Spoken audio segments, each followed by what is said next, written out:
Bunty aunty নিয়ে আমাদের কোনো ইন্টারেস্ট নেই, ঠিক আছে? We are enough for each other. We don't need anyone in our life. Hello everyone, তোমরা কেমন আছো? আজকে কিন্তু ডিসেম্বর মাস পড়ে গেছে, কিন্তু সেই হিসাবে ঠান্ডাটা আজকে অতটাও ছিল না।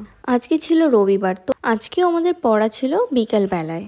ডিসেম্বর মাসের আকাশটা কিন্তু বেশ সুন্দর লাগছিল। তো আজকে আমরা ভেবেছিলাম যে ব্যাচের থেকে বেরিয়ে মোমো খাবো, কারণ কি শীতকালে মোমো খেতে কিন্তু খুবই ভালো লাগে। আমাদের মতো মোমো প্রেমী আর কারা আছো অবশ্যই জানিয়ে যেও।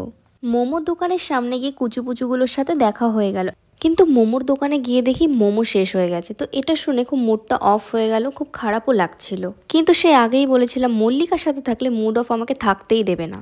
তারপরে ভাবলাম যে কিছু তো খাওয়া যাক, খুবই খিদে পেয়েছিল। তো আমরা চিকেন নাগেটস অর্ডার করি।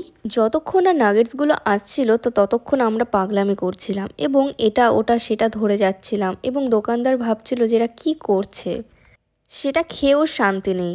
খেতে গিয়ে মল্লিকার মুখ পুড়ে গেল, তো ওর রিয়াকশানটা আমি দিয়ে দিলাম এখানে। তো তোমরাই দেখো, ওর মুখটা পুরো পুড়ে গেছিলো। দেন আবার খেতে লেগেছে। খাওয়া তো মিস করা যাবে না, খেতেই হবে, মুখ পুড়ে যাক আর যাই হোক খেতেই হবে। নিজের খাওয়া হয়ে গেছে বলে মিওনিসগুলো নিজেই খেয়ে নি। তারপর আমি রাগ করায় আমাকেও দিল এবং আমাকে বললো তুই এত ঢং করিস কেন।